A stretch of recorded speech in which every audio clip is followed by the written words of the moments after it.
नमस्कार दोस्तों, V2 smart classes में आप सभी का स्वागत है। हमारे जो 2 वीडियो आए उसके बाद जो गैप लगा उसका कोई ना कोई कारण था और इसी कारण से टाइम पर हम वीडियो नहीं डाल सके। और आज हम स्टार्ट करेंगे भारतीय संविधान का विकास, क्योंकि हमारा एक टॉपिक पीछे हो चुका है भारतीय संविधान की विशेषताएं और अगला टॉपिक है हमारा भारतीय संविधान का विकास। इसे स्टार्ट करने से पहले हम चलते हैं इसके आधार पर, यानी उस समय जब भारतीय संविधान का विकास हुआ तो उससे पहले की घटनाएं कौन कौन सी थी उनके बारे में देखते हैं। तो इसके लिए 2 प्रमुख युद्ध जिनको हम एक ट्रिक से याद कर सकते हैं, पब, क्योंकि पब आज के समय में चर्चा का विषय बना हुआ है, जहां ड्रग के मामले में कई हीरो हीरोइनों के नाम आ रहे हैं। साथ ही इसके अलावा एक पबजी जो गेम है वो भी बैन है, और इसके अलावा एक पब है जो भारतीय इतिहास में काफ़ी महत्वपूर्ण रहा है। पब से मतलब है 2 युद्ध, यानी जब अंग्रेज भारत में आए उस समय वो व्यापार करने आए थे, परंतु बाद के समय में उन्होंने यहाँ के राजाओं से युद्ध लड़े और युद्ध लड़ने के बाद उन्होंने भारत पर शासन स्थापित किया। तो वो 2 प्रमुख युद्ध थे। पहला था प्लासी का युद्ध और दूसरा था बक्सर का युद्ध। जहां हम बात करें प्लासी के युद्ध की, प्लासी का युद्ध लड़ा गया जून 1757 ईस्वी, और जहां बक्सर का युद्ध है वो लड़ा गया 1764 ईस्वी। अब प्लासी का युद्ध लड़ा किस किस के मध्य गया, तो ये लड़ा गया सिराजुद्दौला जो तत्कालीन बंगाल के राजा थे या बंगाल के नवाब थे, और साथ ही अंग्रेज़ों के बीच, या अंग्रेज़ों के लिए नाम बात करें जो उनकी कंपनी थी भारतीय ईस्ट इंडिया कंपनी, जो ब्रिटिश ईस्ट इंडिया कंपनी थी, उनके मध्य और सिराजुद्दौला के मध्य युद्ध हुआ और इस युद्ध में सिराजुद्दौला हार गए। उसके बाद 1764 में अगला युद्ध हुआ बक्सर का युद्ध, और इस युद्ध में वही किस किस के मध्य, तो ये लड़ा गया मीर कासिम प्लस अवध के नवाब शुजाउद्दौला जो अवध से थे। इसके अलावा इनकी टीम में एक व्यक्ति और शामिल था, शाह आलम द्वितीय, जो तत्कालीन मुगल राजा था। और दूसरी तरफ कौन थे, इनके अपोजिट थे अंग्रेज या ब्रिटिश ईस्ट इंडिया कंपनी। और इस युद्ध में भी किनकी जीत हुई, अंग्रेजों की। अब हम बात करें यहाँ तक में क्या क्या क्वेश्चन बन सकते हैं या क्या क्या प्रश्न पूछे जा सकते हैं। सबसे पहले तो इनकी सन कि प्लासी का युद्ध कब लड़ा गया, जून 1757। बक्सर का युद्ध कब लड़ा गया, अक्टूबर 1764। किस किस के मध्य लड़ा गया, जैसे हम बात करें प्लासी के युद्ध की, सिराजुद्दौला और अंग्रेजों के मध्य। बक्सर का युद्ध मीर कासिम शुजाउद्दौला जो तत्कालीन अवध के राजा थे या नवाब थे, शाह आलम द्वितीय। क्योंकि एक क्वेश्चन ये भी बनता है कि बक्सर के युद्ध के समय भारत का मुगल सम्राट कौन था, तो तत्कालीन मुगल सम्राट कौन थे, शाह आलम द्वितीय। और इस युद्ध में जीत किसकी हुई, अंग्रेजों की। ये तो बात हो गई 2 प्रमुख युद्धों की, और दोनों में किनको जीत मिली, अंग्रेजों को। लेकिन दोनों में अंतर क्या रहा, अंतर यह है कि जहां पर प्लासी के युद्ध के बाद अंग्रेजों को बंगाल मिला, परंतु संवैधानिक तौर पर बंगाल उनके हाथों में नहीं आया। और संवैधानिक तौर पर जब इन्होंने प्रशासन स्टार्ट किया, वो काम कब से शुरू हुआ, बक्सर युद्ध के जीतने के बाद। और बक्सर युद्ध के जीतने के बाद एक संधि हुई, संधि का नाम था इलाहाबाद की संधि, सन 1765 ईस्वी। और 1765 ईस्वी के बाद अंग्रेजों को 3 क्षेत्र प्राप्त हुए, बंगाल, बिहार और उड़ीसा। इन तीनों क्षेत्रों की अंग्रेजों को दीवानी प्राप्त हुई। अब दीवानी से तात्पर्य क्या है? दीवानी का मतलब है कि इन तीनों क्षेत्रों में अंग्रेज अब कर इकट्ठा कर सकते हैं, अर्थात उनको ये अधिकार प्राप्त हो गया कि वो इन भारतीय क्षेत्रों से कर प्राप्त कर सकते थे। तो ये तो हुई बात युद्धों की। आगे चलते हैं हम भारतीय संविधान के विकास पर कि इन युद्धों के बाद भारतीय इतिहास में क्या बदलाव हुए, किस तरीके से कानूनों का निर्माण हुआ और क्या क्या प्रक्रिया इसके अंतर्गत लगाई गई। और उससे पहले हम बात करेंगे कानूनों को लागू करने की। भारतीय संविधान का विकास दो रूपों में चलेगा, यानी जिनमें इनको लागू किया गया। जो कानून अंग्रेजों द्वारा लागू बनाए गए उनको लागू कब कब किया गया? एक काल ब्रिटिश, शॉर्ट में लिख लेते हैं हम, ब्रिटिश ईस्ट इंडिया कंपनी का काल, और एक तरफ है ब्रिटिश ताज का काल, जिसको हम क्राउन भी कहते हैं, या ताज का शासन। सबसे पहले हम बात करें ब्रिटिश ईस्ट इंडिया कंपनी का काल, यानी जब ब्रिटिश संसद द्वारा कानून बनाया गया तो इन कानूनों को लागू करवाने का काम ब्रिटिश ईस्ट इंडिया कंपनी ने किया। यानी जब अंग्रेजों का अधिकार भारतीय क्षेत्रों पर हो गया तो उस दौरान कंपनी ने जो शासन किया या जो कानून लागू करवाए वो काल, और ये काल स्टार्ट है 1764 से लेकर 1857 तक, जब तक 1857 की क्रांति हुई। और यहाँ पर ब्रिटिश क्राउन का शासन 1858 से 1947 तक, यानी जिस दिन हमें आज़ादी मिली। अब हम बात करें इनके अंतर्गत कौन कौन से कानून लागू किए गए या ब्रिटिश ईस्ट इंडिया द्वारा कौन कौन से कानून लागू करवाए गए। 1773 का रेगुलेटिंग एक्ट, 1784 का पिट्स इंडिया एक्ट, 1813 का एक्ट, 1833 का एक्ट।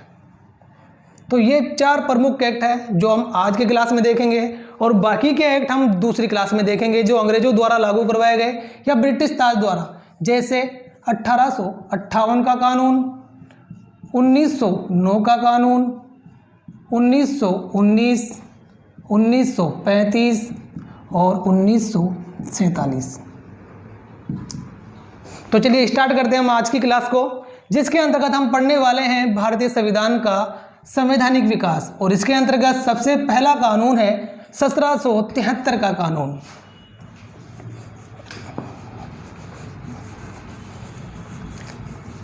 (1773) के कानून को रेगुलेटिंग एक्ट कहा गया।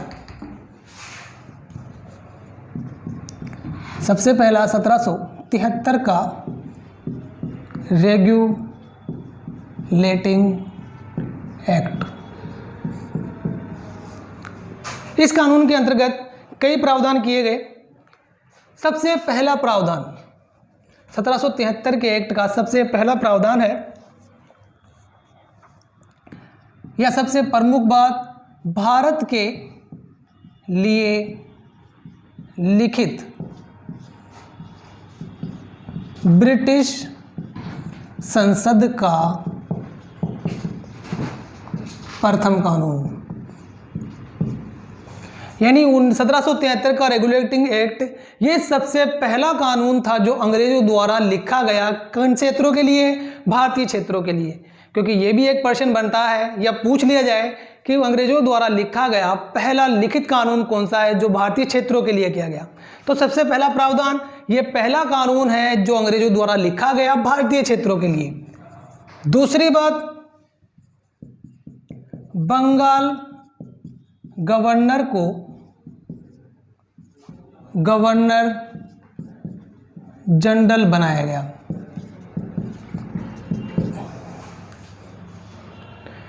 जो बंगाल का गवर्नर था उसको गवर्नर जनरल बना दिया गया, कि जो अंग्रेजों द्वारा अधिकारी नियुक्त किया गया जिसको गवर्नर कहा जाता था, अब उसको गवर्नर जनरल का नाम दे दिया गया। और हम बात करें बंगाल का प्रथम गवर्नर जनरल,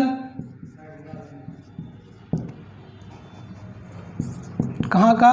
बंगाल का। बंगाल का प्रथम गवर्नर जनरल कौन है? Warren Hastings. तो वारेन हेस्टिंग्स बंगाल का प्रथम गवर्नर जनरल है। इसके अलावा तीसरी महत्वपूर्ण बात,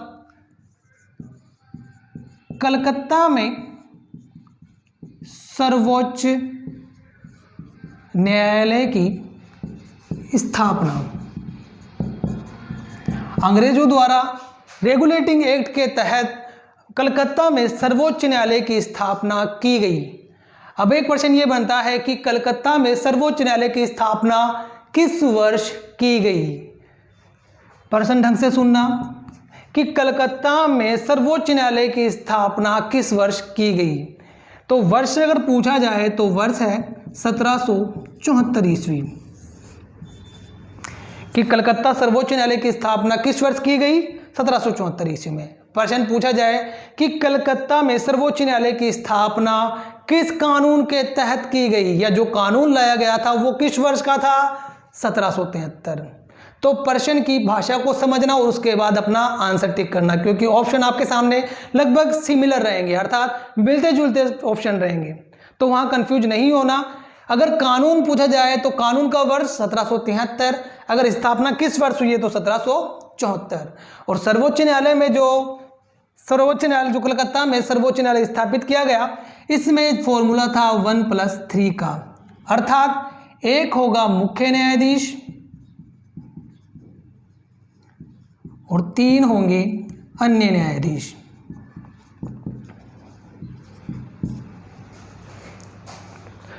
अब यहां पर एक प्रश्न और है कि उस समय जब न्यायालय स्थापित किया गया तो मुख्य न्यायाधीश कौन थे? तो मुख्य न्यायाधीश थे सर इम्पे।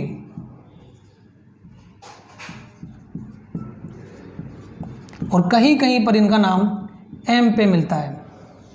तो ऑप्शन में देख लेना आप जिस हिसाब से हो, इम्पे और एम पे, जो वर्ड मिले वो आपका आंसर होगा। तो सर्वोच्च न्यायालय जो स्थापित किया गया भारत में 1774 में, उसके मुख्य न्यायाधीश कौन थे? सर इम्पे या एम्पे। तो ये है 1773 का रेगुलेटिंग एक्ट और उससे जुड़ी हुई महत्वपूर्ण बातें। सबसे पहली बात, भारतीयों के लिए लिखा गया या भारतीय क्षेत्रों के लिए लिखा गया पहला ब्रिटिश कानून। दूसरी बात, बंगाल गवर्नर को गवर्नर जनरल बना दिया गया और सबसे पहले गवर्नर जनरल कौन थे?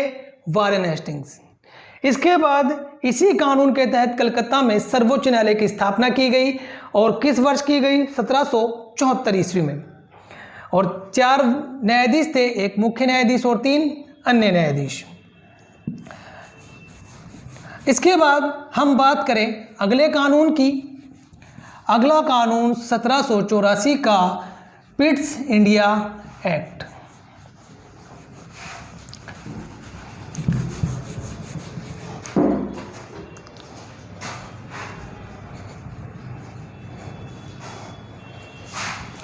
पिट्स इंडिया एक्ट ये तत्कालीन प्रधानमंत्री विलियम पिट द्वारा लाया गया।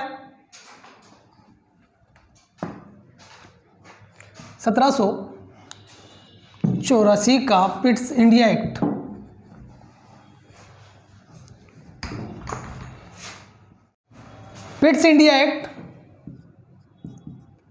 Pitt's India act 1784। और तत्कालीन जो प्रधानमंत्री थे ब्रिटेन के, विलियम पिट यंगर, इन्हीं के नाम पर इस एक्ट को पिट्स इंडिया एक्ट कहा गया। इस एक्ट के अंतर्गत जो भारतीय क्षेत्र थे, भारतीय क्षेत्रों को ब्रिटिश अधिकृत भारतीय क्षेत्र कहा गया। यानी पिट्स इंडिया एक्ट में पहली बार भारतीय क्षेत्रों के लिए ब्रिटिश अधिकृत भारतीय क्षेत्रों का नाम दिया गया। इसके अलावा पिट्स इंडिया एक्ट में कंपनी के व्यापारिक और प्रशासनिक कार्य अलग किए गए।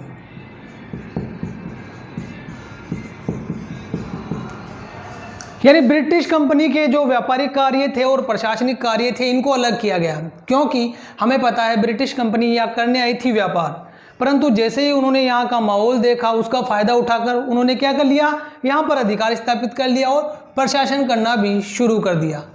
परंतु ब्रिटिश संसद ये नहीं चाहती थी कि कंपनी व्यापार और प्रशासन दोनों काम खुद करें, तो इन्होंने इन दोनों कार्यों को अलग करने की प्रक्रिया शुरू की।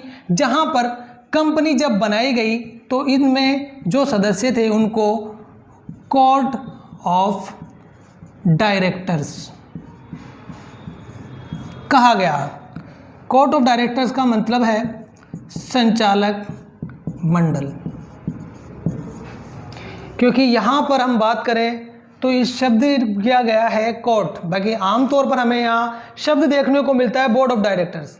अगर किसी कंपनी का संचालक मंडल है जो कंपनी का संचालन कर रहा है उसके लिए बोर्ड ऑफ डायरेक्टर्स शब्द यूज किया जाता है, परंतु कंपनी के इन सदस्यों के लिए कोर्ट ऑफ डायरेक्टर्स शब्द यूज किया गया। इसके अलावा हम बात करें प्रशासनिक कार्यों के लिए, तो प्रशासनिक कार्यों के लिए board of control, board of control सदस्यों का गठन किया गया या एक मंडल बनाया गया। तो ब्रिटिश शासन के अधिनियम पिट्स इंडिया एक्ट के तहत दो प्रमुख कार्य हुए। ब्रिटिश क्षेत्रों को ब्रिटिश अधिकृत भारतीय क्षेत्र कहा गया। इसके अलावा कंपनी के व्यापारिक और प्रशासनिक कार्यों को अलग अलग किया गया। इसके बाद हम बात करें अगला एक्ट 1833 का एक्ट।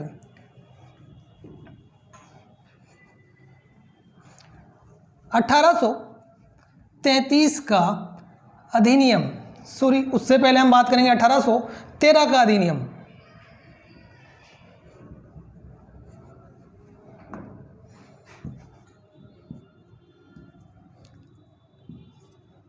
पिट्स इंडिया एक्ट तीसरा 1813 का अधिनियम।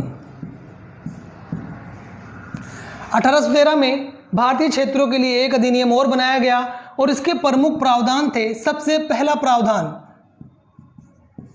ब्रिटिश कंपनी के व्यापारिक एकाधिकार को सीमित किया गया, अर्थात जहां पर ब्रिटिश कंपनी ही भारतीय क्षेत्रों में आकर व्यापार कर सकती थी, इसके अलावा कोई भी निजी व्यापारी भारतीय क्षेत्रों में आकर व्यापार नहीं कर सकता था। तो सबसे पहले तो इसको सीमित किया गया, अर्थात भारतीय क्षेत्रों को निजी व्यापारियों के लिए भी खोल दिया गया। यानी ब्रिटेन का कोई भी निजी व्यक्ति भारत में आकर व्यापार कर सकता है। इसको समाप्त तो किया गया, परंतु पूर्णतः समाप्त नहीं किया गया। दो क्षेत्र ऐसे थे, एक था चीन और पश्चिमी एशिया।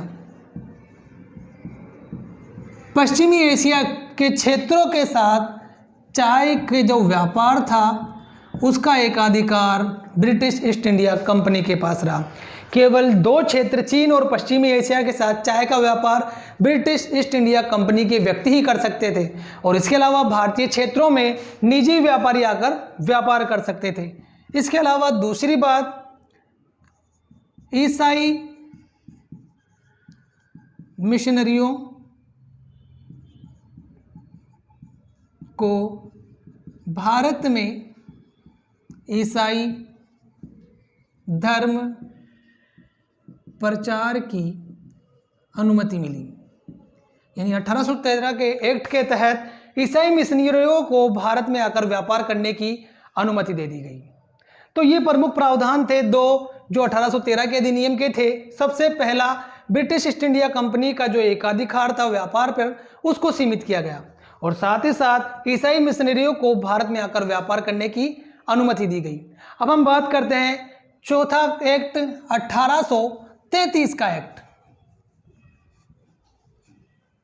1833 के एक्ट के तहत भी भारतीय क्षेत्रों में कई प्रावधान लागू किए गए।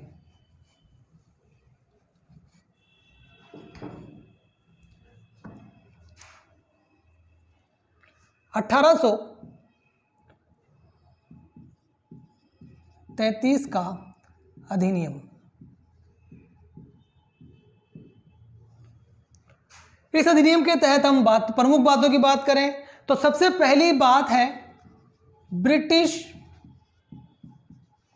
कंपनी का व्यापारिक एकाधिकार पूर्णतः समाप्त किया गया।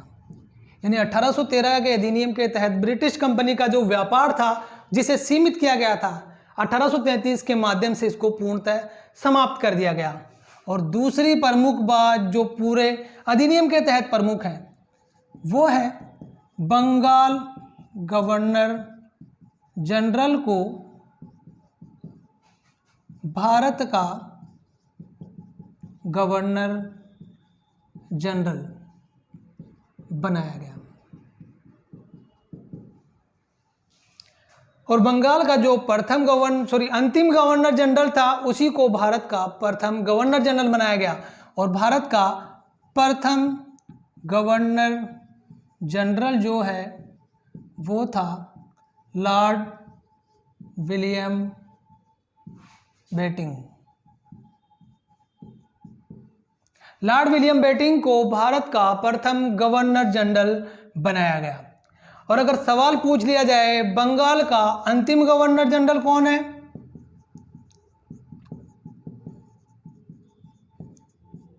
बंगाल का अंतिम गवर्नर जनरल वो भी लॉर्ड विलियम बेटिंग है। यानी जो सबसे अंतिम बंगाल का गवर्नर जनरल है उसी को भारत का गवर्नर जनरल बनाया गया। चलिए हम एक बार फिर देखते हैं जो हमारे सामने प्रमुख अधिनियम थे। सबसे पहले हमने पढ़ा 1784 का अधिनियम जिसको पिट्स इंडिया एक्ट भी कहा जाता है। आज हमने जो पढ़े सबसे पहला हमने पढ़ा पिट्स 1773 का रेगुलेटिंग एक्ट। Regulating act 1773। उसके बाद हमने अगला पढ़ा पिट्स इंडिया एक्ट 1784। उसके बाद हमने पढ़ा 1813 का अधिनियम। उसके बाद 1833 का अधिनियम। तो ये प्रमुख अधिनियम थे जो किनके द्वारा लागू करवाया गया, ब्रिटिश ईस्ट इंडिया कंपनी के द्वारा। यानी ये वो कानून थे जो ब्रिटिश ईस्ट इंडिया कंपनी के द्वारा लागू करवाए गए। आगे हम जो कानून पढ़ेंगे वो पढ़ेंगे ब्रिटिश ताज द्वारा लागू किए गए कानून। तो उम्मीद है ये पढ़ाया हुआ आपको अच्छा लगेगा, और अच्छा लगे तो वीडियो को लाइक करें, शेयर करें और चैनल को सब्सक्राइब करें। धन्यवाद।